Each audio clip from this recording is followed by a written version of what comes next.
Sorry, Charlie, I was trying to read on my phone, but it's too small. I won't even spend a lot of time on that. Just real quickly, Listen, so folks know who you are. I've been in town a long time. I've worked for 5 mayors in this town. There's not, unfortunately, a lot of us still alive that can make that statement. I've run more city departments than literally anybody in town. And I know there's nobody alive that can make that statement. So I know the city, I know Detroit, I love this town. I've been doing a lot of things. My current position is I am retired. Unfortunately, I haven't done a good job of that. I have not learned how to say no very well, and so I find myself working almost just as hard. I am the chairman emeritus of the Michigan Black Chamber of Commerce now, which is, without going through all of the different alphabet organizations that led from A3BC, which you see on here, to the Michigan Black Chamber, it is now the organization that represents a majority of the African American businesses here in Detroit, and we've gone statewide now, so we have chapters in Grand Rapids, in Lansing, in Saginaw, Flint, Ann Arbor, Ypsi, you name it, we've got a chapter there. But our whole focus is just about that. It's economics for black businesses, or economics in Detroit. And so when Curtis did the presentation about economic development, and it takes you back to the word economy. What economy is the movement of money. It's simply the movement of money. Now, you can either have a positive movement of that money or a negative movement of that money. In Detroit, for way too long, was always a negative movement. We have a company that comes in, their headquarters is in Baltimore, Maryland, and so most of what they do and the profits all go back to Baltimore. So we get judged by how much of that money we can keep here and keep the economy moving here, through jobs, through businesses, through construction, through people that are involved here, and that's the goal. Some companies do a better job of that than others. We used to force a lot of companies to do that. Back in the 90s when things were really booming and we were building all kinds of things in Detroit, that's what we did at A3BC. We used the model that, and there was a fellow by the name of Willie Loman back in the 30s, and he was a bank robber. And this guy just robbed all kinds of things, and the FBI finally caught him. And they asked him, they said, why are you robbing all these banks? Jesus Christ, we've been trying to catch you for 15 years. He said, because that's where the money is. And so what we said is, as business people, we need to go where the money is. So when a company out of Chicago came here to build the Veterans Hospital over here, not too far from here, and that was a $350 million project that was built. Now, we're talking about in the early 1990s. That was 20 years ago. That was a lot of money. A lot of money then is much more money now. They had no program to include anybody local. We went to John Conyers and said, how can you come in here with federal dollars, tax dollars that are ours, and spend $350 million and there's no program to make sure that local businesses are a part of that? John took that all the way up, to his credit, as far as he could, up to the Veterans Administration.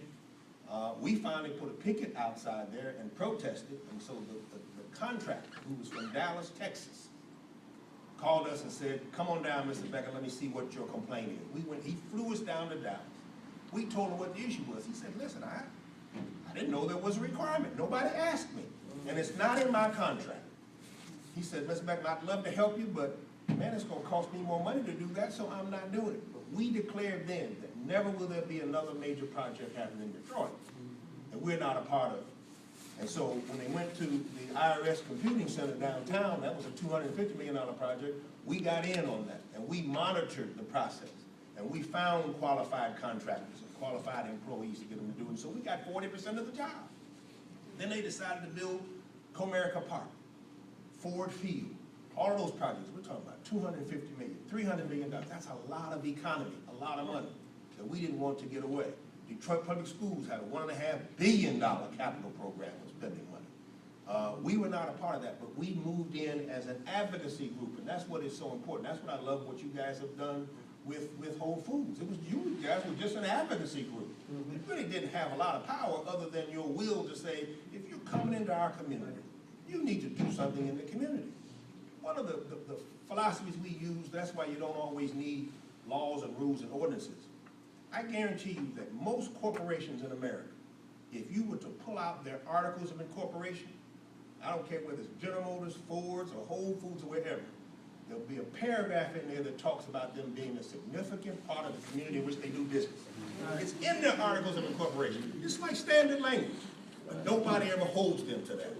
So that's your first ability to sit down to the table and tell them, I just want you to follow your articles of incorporation. Most companies will do that if they're asked. If they're not, they're going to do whatever is expedient to keep profits high and to satisfy the stockholders, if they're a publicly held company. So what we have to do is create this model that we've done in Midtown, downtown, wherever it is, put this model in all around the city. How about Gratiot and 6 Mile, as you talked about, or Gratiot and 7 Mile? Do the same thing at Livernois and 7 Mile. Do the same thing at Grand River, Schaefer, Grand River, Greenfield, and up. Begin to create commercial and retail operations in those communities, because we can't afford to just do downtown and midtown. We can do that, and that's what's going to happen. Detroit is going to change here. We just need to make sure that that model is used throughout the city. The same model can be used in those communities. DEGC is doing some of the work, but they can't do it alone. They're going to need the same kind of advocacy group at Livernois and 7 Mile that's happening here with Whole Foods, to give them some help in doing that. The mayor's going to have to say something. The emergency manager's going to have to say it. That's another whole argument if we can get him to say that. He really doesn't care about this city, but that's another argument. But we have to have an advocate to make sure that those things happen, so that the economic model helps every area of the city, not just Midtown. It wasn't too long ago, this used to be called the Cass Corridor. And Sue Mosley and Wayne State University, a whole lot of people said, we ain't calling it that anymore. It's going to be called Midtown. Everybody laughed at her. But here it is, Midtown. Nobody even thinks about the Cass Corridor anymore. So it can happen. It can be done. We just need to take this model and build it out to the rest of the community. And that's how we do it. So economic development can be selective, and it can be negative if it's not done properly. But it takes everybody. It takes groups like this. It takes the DEGC. It takes a strong mayor. It takes an EM who has a vested interest in the city in which he's managing. It takes a governor who says, I really want to help this city. It takes a corporation that comes in and says, we're coming into that town, but we really want to help grow that town. Because when the smart business people know that if they take care of the community around them, the community's going to take care of them. We've put businesses here in Detroit. When Kmart was at 7 Mile and Myers, they opened up that store, and the community fought that tooth and nail. They didn't want it in there. Too much traffic, too much noise, high crime is going to come. When the store finally got there, they hired people from the community, and in 1 year's time, it became the largest grossing Kmart in the state. Now, what happened was they had a lot of internal theft. And instead of dealing with that, they said, well, maybe we have to pull out of here. And then, of course, as we all know, the Kmart model failed, and they couldn't compete with Myers and some of the other stores. And so Kmart itself went out of business. Now we have a Home Depot there that's one of the highest grossing stores in the state. You know the story about Foot Locker over on Warren and Common. It's the highest grossing Foot Locker in the Midwest. So we spend money here in Detroit. So any corporation that tells you, well, I'm not coming to Detroit because I can't make money, it's just not true. I've sat in the meetings with them. The national retailers come through here all the time. And when you push them and you get the honest answer out of them, it's not because they can't make money. They just don't want to be in this community. Fortunately, now that's beginning to change. Detroit is becoming a little more attractive to them. But there's money in Detroit. I'm not sure where it all comes from, because we've got one of the highest unemployment rates here, but there clearly is an underground economy in Detroit. Think about this. We have 3 casinos that gross $1.2 billion a year with an unemployment rate of almost 50%. Go figure. Money ain't coming down here. Well, I hear you. It's here. It's here. It's here. They're spending it in Midtown. They're spending it downtown. They're spending it at MGM Grand. They're spending it for Foot Locker.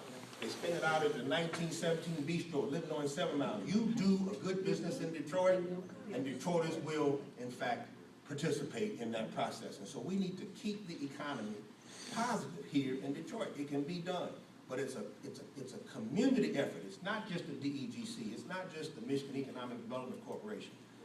It's the city of Detroit. It's the emergency manager. It's you all. It's me. It's everybody making sure that when the money comes, that it stays here as long as it can, through employment, through business participation, business growth. Because when her business starts to grow, she's going to need to hire some more people. What we found in the statistics that we put together is that Detroit-based businesses tend to hire more Detroiters than non-Detroit businesses. It's pretty simple.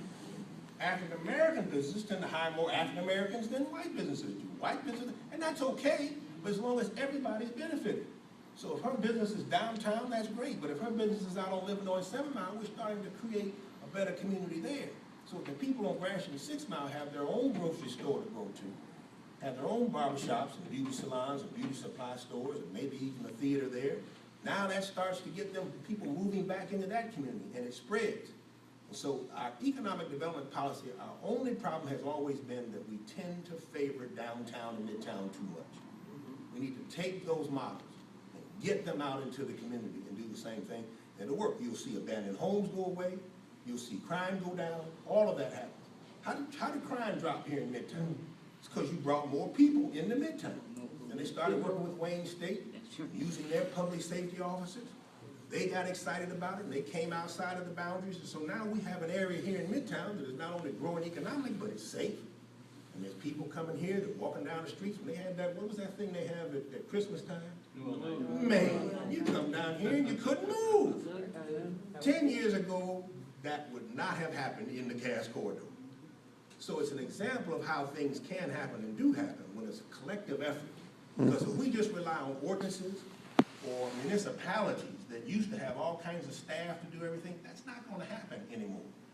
When Kevin Orr gets done here, we're not going to have much of a city staff anymore. That's just reality. So we're going to have to step up as a community and begin to do these things and sit down with the Whole Foods before they break ground and put the deals together. Most honest corporations will work with us. The ones that don't, then we ought to make it hard for them to do business here. Anyway, let's take some questions. Take some questions. It's housekeeping. It's about 7:35. Got about 10 more minutes. We're going to go to about 7:45. We had a little late start, and I do apologize for those of you that have stuff to do. So we'll go with the questions, and if you could raise your hand. One question, Mr. Beckham, I would ask you to re-emphasize how critical it is for groups like this to recognize timing in their innovation in matters concerning what we want to do in the city of Detroit. How No critical question is about it. timing? Listen, you can't just decide to meet with a Whole Foods or any other business that comes to town once they've made the announcement and it's gone public. Because by that time, all the deals are already cut. It has to be when it's in the concept stage. So that's where DEGC and other organizations come in, because they know people. They get calls every day from businesses that are saying, I'm thinking about moving to Detroit, DEGC. What do you think about that? It's just in their strategic planning stage. It's up to us to talk to them and say, how many calls have you gotten to those? And make the calls to those companies as they're developing their plan. So that when they put the strategic plan together, community involvement is a policy part of what they're doing. Because by the time they come in to put the shovel in the ground, it's already done, it's over, the bank's made the loan, and it's done. That's what the guy was telling us down in Texas. He said, I can't help you, Mr. Beckman, the contract's already done. So you're absolutely right. Got to do it early. I'd just like to hear some discussion that from a community-based perspective, what can we do when we see the type of, let's say, less than desirable development? We don't need another wig shop. Gotcha. And so, from a, you know, because they're bringing the strip malls, they're right. formulaic. Yep. It's the same thing. So from a community perspective, can you talk about the type of organizing, outreach, and impact we can have on that type of development? Just what you're doing, and it's people power. I mean, again, call the folks down. I'm not trying to put a lot of pressure on George, my friend George. George is a friend of mine, but they're in the forefront of what's going on in terms of planning and where things are going to go. I think we got too many CVS's and Rite Aids in Detroit. Yep. How many of those we need? Every corner we got. corner. But somebody has allowed that to happen through a planning and strategic process. And so stronger communities have to say, if you're in Gratiot 6 Mile, you know some development's coming, you just tell them, we don't want a CVS and a Rite Aid. How about giving us a legitimate grocery store? Because the problem is, because there's not a good grocery store, people are doing grocery shopping in CVS and Rite Aid. It's just not that you don't get healthy food, it's high priced. I mean, but it's all they have. And so, or they can't go there, they go to the local gas station to get the food. So how about us having a good grocery stores. So DEGC has a program that's putting grocery stores in the community. So it's people power in the community you want. And once the communities begin to see that there's some development and a desire to do things in the community, the people will rise up. The problem is that all of the attention appears to go downtown and midtown. Now, there's some other things going, and what we need is a good local PR marketing firm that tells folks what we're doing, because a lot of what's happening is there's a lot of good things happening in Detroit, and I call this like we're winking in the dark. We do a lot of good things, but nobody knows we're doing them. And so DEGC needs a good marketing program. You can tell George that.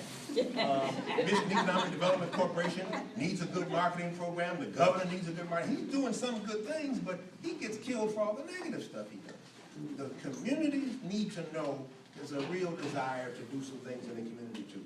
Now, most of us grew up in those neighborhoods. Even a lot of suburbanites that are out there now, they grew up at Schaefer and 6 Mile. And Schaefer and Outer Drive, and they understand what's going on in those communities, and so you gotta go back and rebuild those. When we had theaters there, people would still go to the theater neighborhood if there was one there. Just got two more questions. We got Betty. Ms. Beckham, you briefly touched on it about workforce development and about, it's so funny now they've changed human resource officers, not called human resources anymore, it's called human capital, talent development. One of the things, when you start talking about the rebuilding Detroit, one of the things that's been very disappointing to me as I go down, and it gets back to union, skilled trades. The carpenters union left town. The plumbers union left town. The boiler operations and heavy equipment union left town. These union halls or apprenticeship programs used to be right here in Detroit and used to have some sort of relationship with the Detroit public school system. So, everybody's not going to college, and so they're fooling our young people into thinking that there's some dishonor or there's no revenue or ability to make a living wage through skilled trades. Talk about what response, why do the unions, where those apprenticeship programs were? I grew up on East 7 Mile, and I can't remember it was the carpenters or the plumbers union or some union. Well, Why do they leave town in the apprenticeship programs they had? Unions are no different than corporation owners. Where's the accountability? Where's the It's accountability? the same concept, and we did it. I chaired a committee from Mayor Oxford back in the days, 20 years ago, with the skilled trades committee. Skilled trades always been a problem. Skilled trades had a discriminatory practice. I'm holding the corporations accountable. No, but I'm telling you're telling the business people, but also on that side, where people that put their treasure, their lives, some of their hopes and ambitions, I don't see them being held accountable in the mix. Well, we had a program, Could be again, YouTube that page monitored with, what the skilled trades Isaac unions agreed did. downtown Because synagogue. there were several groups doing that. It would be great if you shared Huge that with problem. people, because several We were trying to break I put on the, 25, 30, 40 is it right if I years post of this video? historical That's practice what you want to say to in the people. skilled trades. When you're done, It still hasn't been licked. I was gonna ask Mr. Still have more Curtis and people Mr. going into it, but Beckham. again, without enforcement and monitoring, you're going to ask her. I took a video of him. but you're I right. took a you need to video be of honest. this But channel. Public schools are the same way. They've got 5 People are absolutely outstanding Hope people don't like vocational that. schools How that they're don't even let the comfortable kids because they go don't to. know So it's a say, much do you bigger want to say problem who than you just are and blaming how the you want to unions use it. or And maybe that would deal the with some of the contractors. concerns. We have to Okay, have I'm a an student all-out at effort to University of get Michigan. everybody. I wasn't You're trying to do representing anything downtown to start center. imputing I'm a community volunteer at the downtown I'll mention synagogue. it. I'll mention it. and that, then you can know, just- while citizens here are talking about some of these other people, there are some I was elements gonna that ask we before, think I are was on gonna our ask side, after. that we need to hold them accountable just as well. No question about that. No question about it. Okay, Catherine. Okay, I mean, for everybody in the room, I see faces familiar and know the work that's been done. And I think it's a statement and maybe a challenge to you folks that billions and billions of dollars have come into this city. You can drive up and down the streets and see housing improvement, business facades done because of nonprofit organizations. And they have written those grants and brought those dollars into the city. And I'm not sure that that's ever acknowledged or recognized by the city and the folks. And so the question maybe is, why is it so difficult for the nonprofits to do economic development? Shouldn't Detroit Economic Growth assist the groups who are doing economic development in the same way, at the same level as you do businesses. And maybe it's a challenge in a future conversation. And I agree that maybe DGC should do a better job at working with the CDCs, you know, out of the business associations to help them build skill in their communities. And that's something that we're looking into under the new Detroit Future Cities project. Yeah, and I think there's a lot more going on than we tell, because we just don't tell the story well. There is a definite link between, I know when we came in with the Beckham administration, I mean, we had an executive assistant to the mayor whose responsibility was to coordinate efforts with the foundations and what was going on. That position doesn't exist now, but there is a relationship there. We can't do it without the foundations, corporations. And you look at downtown, I mean, if it weren't for Dan Gilbert, downtown would still look the same way it did 10, 15 years ago. But here's a guy without a lot of DEGC help, or MEDC help, or anything else that just decided he had a vision for downtown Detroit, and he bought up 17 buildings, and anything else is loose, he's probably gonna buy. And so we need a Dan Gilbert out in the community who decides to do the same thing.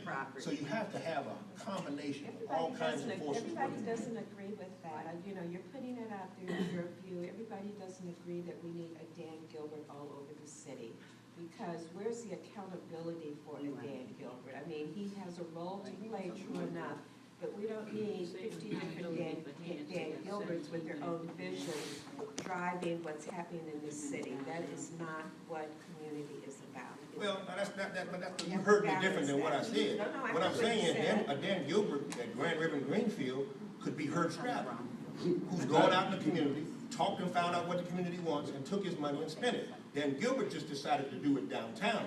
But we need Greg Jackson decided he wanted to buy Lafayette Towers, and he did that. And he's talking to the community as to how it should be improved. That's what I mean by that. Not Dan Gilbert all over town, but somebody who does what Dan Gilbert does, who has a faith and belief. It might be her if she's got the money to go do it. But that's a model that says we put all of that power in the hands of private individuals. That's what I'm saying. And what generally happens is that there's an overinvestment in the private sector, and the public sector is marginalized. And most of us find our way, find our power in the public sector. There needs to be a balance, that's all I'm saying. And too often nowadays, what we hear is that the private sector replaces government. And I'm just saying, everybody doesn't agree with that. There needs to be a balance. I'm willing to have that discussion. Yes, sir. One last question, folks. About unions not being involved. We have an organization called Black Coalition of Black Trade Unions. Yes, sir. And they're very involved in training people and working on getting folks involved in construction on new projects. So we do have that. Very active group, Coalition of Black Trade Unions. You guys been doing a great job. Herman? I just have a quick question. This lady mentioned that she was unaware of a project coming to Detroit, so she couldn't do it. Is there a resource for the small businesses of Detroit where they can find out advance notice of projects so you don't show up late with a guy in Texas? That's right. Well, that's why I was trying to get her to join the Michigan Black Chamber of Commerce. We were at HBBC, we did that. I mean, we were ahead of the game, so we knew what was coming down the pipe, which projects. We had sat down with the project executives, be they public sector, private sector. Here's what's coming down the pike in the next 5 years. The Chamber of Commerce has Absolutely. advance notice? Yep, absolutely. Great. Yeah, I just want to say, don't underestimate the power of the consumer. If you have a store in Detroit that doesn't employ any minorities, you let them know, I will not shop here. And there's a lot of power in that. Communities can be very powerful. I have a business. If I didn't sell the right product, no one would buy it. And I just want to remind you, each one of us have a lot of power in our consumerism. No question about it. Okay, folks, we're going to end, and once again, we appreciate your all coming out this evening, and we are also grateful for your willingness to stay a little late, given that we started the presentation a little behind the schedule. I also want to bring to your attention that there's a gentleman in the space who has been taping and videotaping throughout the conversation. Typically, when we're in space, we do get permission from folks, and we ask, is it okay that we take pictures? we were unaware of it. Several of you have come to me and expressed a concern. I'd like to give him an opportunity to stand up, identify himself, and speak to